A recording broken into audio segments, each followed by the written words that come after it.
What up, Long Beach? Welcome back to your home for everything local sports. It's JJ. And Mike. And Tyler. And this 562 Classic video is brought to you by Naples Rib Company, currently open for takeout. We are recalling a classic NBA All-Star studded game, the Drew League versus Goodman League All-Star game in the Pyramid, originally filmed for Gazette Sports. This recall brought to you by our partnership with the Long Beach Post. This was an incredible night for basketball, even if there wasn't really basketball. But basketball never stops. It was the strike summer of 2011, and the players, basically the best players in the league, got together and said, how about we just win the fans over by playing in front of them in an all-star style game? You're right, Mike. This was an all-star game between the Drew and the Goodman League. The Drew League, obviously, from Los Angeles, the Goodman League from New York. So it was also a coast v. coast battle. Yeah, and the most entertaining picket line that anyone's ever seen. You had still the brightest stars in the NBA, guys like James Harden,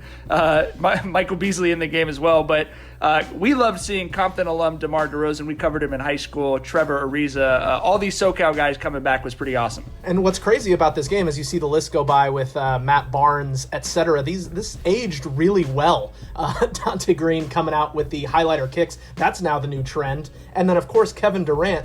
He was still the young guy, though, up-and-comer, and now we know him as KD, one of the biggest stars in the world. Right, Kevin Durant at this time was still with the Thunder alongside James Harden, who you saw earlier, and Russell Westbrook, who was in the crowd. Casper Ware, and John Wall. Casper about to start his junior season on this court. And Russell Westbrook with, again, his teammates at that time, Kevin Durant and James Harden. Hard to really describe how much has changed over these last 9 years. Kevin Durant obviously going to the Warriors and the narrative kind of changing around him. Just really a crazy moment in time. Best layup lines we've ever seen as we get into the action. Brandon Jennings, out of nowhere. I totally forgot about that guy. Local guy, tons of fun to watch, and really this played out like an all-star game, which was crazy. We weren't really sure what we were going to get when we came out as Nick Young, Swaggy P with the 360, but we genuinely got an NBA all-star game with young, hungry players who just wanted to come out and put on a show, and that's exactly what we got. Well, I think with guys like Brandon Jennings and John Wall, you have all-star suited games as well. But as we pause it right here, by far now the best part of this game in retrospect is absolutely the one-on-one battles between Kevin Durant and James Harden. It is, again, impossible to describe how different the narrative was on these guys in October of 2011. James Harden, the sixth man of the year. With a baby beard. Yeah, the season before, who obviously now is an MVP and one of the top scoring players in the history of the NBA. But just nuts to see these guys earlier in their career going after each other. All right, let's get it going because you're right. The next couple clips is basically just these two teammates doing battle. JaVale McGee with the block, didn't even recognize him without that hair and the headband. And then Harden with the dunk, and then Durant, and then it goes Durant, Harden, as Durant heats up, and so does Tyler's voice. We'll talk about that in a minute. Oh yeah, I went hard, but if you're watching this in Oklahoma, you may want to just turn it off at this point because you really fumbled the bag here. You're watching Thunder teammates going head-to-head, not to mention Russell Westbrook. All three guys MVPs, and you just found a way to ruin it. But it was so fun to watch these guys. We had no idea that they would become MVP level players. We had an idea about KD, but Harden, this was still so early in his career. We also didn't know about how much the three-pointer would change. Like, these guys hitting threes was a big deal. That's just the way the NBA is right now. As Harden goes, excuse me, pardon me, excuse me, coming through for that tip dunk. And here, my favorite part of the video, we gotta hit pause and tell you this behind-the-scenes story. So this game was played late. So we called the highlight very late. Mike had a young baby at home and told us before we recorded the highlight that he wanted to make sure we weren't too loud. Well, Tyler is about to scream, "I am Thor, the God of Thunder" on this video. We'll let you listen to it right here, and then we'll talk a little bit more about it. I am Thor, the God of Thunder, Kevin Durant. Oh, man. As you can hear, Mike is not saying anything after Tyler screams. And in the background, that's just me laughing. I mean, there were definitely some daggers thrown at my direction from Mike. It was like, I'm obviously excited about this video. I'm in college at the time. And it's like, hey, this awesome dunk, and I really want to deliver this line.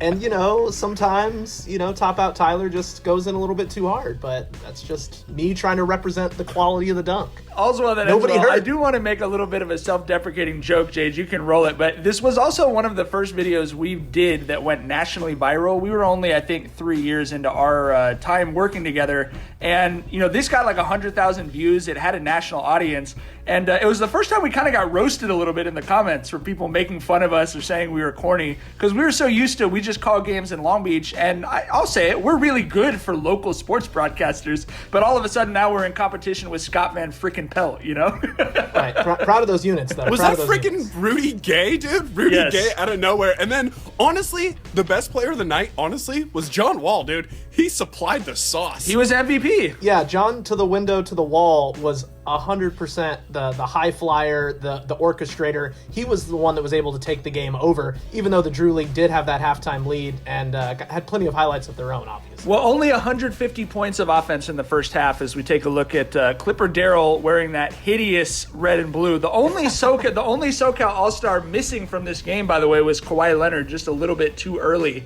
to get Kawhi Leonard in an All-Star game of this caliber, unfortunately. This was actually the last time Clipper Darrell was wearing the blue and red in the Walter Pyramid, because he then became Niner Darrell in the black and gold, same obviously suit, one side color, one side the other, and he came back and was the hype man for Casper Ware, Larry Anderson, and those guys for Long Beach State basketball for 2 years. I remember we actually interviewed him on the podcast before that 2012 season, so we know Clipper Darrell. Obviously, things are a lot different for Clipper Darrell nowadays. Friend of the pod, baby. Friend of the pod. Let me throw out there again, as you can roll it. As we've talked about how much the NBA has changed, this game was played on October 10th of 2011. 2 months later, when the first NBA game was played after the lockout ended, that was the first game of Kawhi Leonard's rookie season, was December 10th, 2011. That's crazy. Tyler, I know you wanted to mention something about the court as we pause it here again. In seeing some of these names like John Wall, Kevin Durant, James Harden, these are obviously massive names that we've all come to know. So it can kind of feel like this was only a couple years ago. But looking at the court at the Pyramid, it's been redesigned 4 times since then. It is so many courts ago, and so this is preserving some history, because the court with the beach logo in the middle, it looked like this for a long time, and that bright yellow, and it's now been changed multiple times since then. So this sort of preserves that history at the Pyramid and can kind of remind you, yeah, this was actually a while ago, and it still qualifies as a classic video. That's a great point. As we get it rolling again, DeRozan, the local boy, more league all-star. That's so cool to see him in the building. And then the second half honestly just turned into a show. Like we were saying, the layup lines were the best layup lines we've seen. Well, these second half highlights were basically also a layup line. The not all runouts are created equal, and obviously John Wall is running a little faster and dunking a little bit more dramatically, as was James Harden, who, by the way, I think of this game every time I hear people call James Harden a flopper. Obviously, the guy takes advantage of the way NBA games are officiated. We all know that. But, I think he shot 1 free throw. I think you just saw the and one for it right there. Like, he was hooping Sans referees in this game. Absolutely. And then we mentioned him already, John Wall, basically doing everything from behind the arc, in the key, in transition, the dunks, the layups, the finishes. He was freaking phenomenal, dude. And this, for me, is best move of the night. 360 scoop from the free throw line? Are you freaking kidding me? I mean, Wall is life, dude. Look at the body control, the scoop, like it was beautiful, and he knew the crowd was just buzzing. Every time he touched the ball, they were like, he's about to do something crazy, and he was absolutely feeding on that, and it was so fun to watch. It was like encore, more. One thing that was really special about this game was, even though it was being played in the Pyramid and not the usual comfy confines that the Drew League gets to enjoy, it still had that feel of the absolutely intimate atmosphere. 5,000 fans in the stands. They announced 4,200, but that's no 5, way that's true. I'm not buying it. Yeah, because there was so much standing room only, obviously, in the game, as you can see looking around. But I just love that atmosphere of a really small, intense all-star game, even though there were 5,000 people there. Then Matt Barnes to Marcus Banks, something I never thought I'd say twice in my life. Yeah, Matt Barnes before things got real in his life off the court. And then the exclamation point from Darrell Wright, who's not exactly the marquee name coming out of this, but there was just talent everywhere on that court. And just with being at the Pyramid, like you said, it was so intimate. There's no bad seats in the building, and then everybody just swarming the court. But the players so accessible, and obviously they were probably a little bit uncomfortable with guys all over them. But they made it work, and it was so cool to get that close to them. I think they were also very aware they were making a statement that it was like, hey, the fans love us, we love the fans. Wall dropped 55, KD dropped 50. Like, we all want to be together. It's these greedy owners that are locking us out, that are keeping us from being able to start the season. And sure enough, these guys went on, they won the lockout. They changed all of those roster moves we've talked about were influenced by the stuff the players gained in these contract arbitrations. Yeah, Kevin Durant, 50 points that night, not a single burner account. That's how old this game is. Not a single burner. What an incredible night in Long Beach. Why was that game played in Long Beach? There's like no reason why we should have been able to cover that that so we game. Could cover it. That's I guess you're right. The connection was through Casper Ware. The connection was through Ware's family are all Drew League legends, and Casper and his dad literally put the organizers in touch with the facilities people at the Pyramid. So I love that you put Casper in the video, because literally his family's prominence in the Drew League is why this game was hosted at the Pyramid. Local legend. We are loving recording these old highlights again because, heck, we just want to see some Long Beach sports. So let us know what video that you've seen over the last 10 years that you want to see us re-record here as another edition of the 562 Classic as part of our partnership with the Long Beach Post.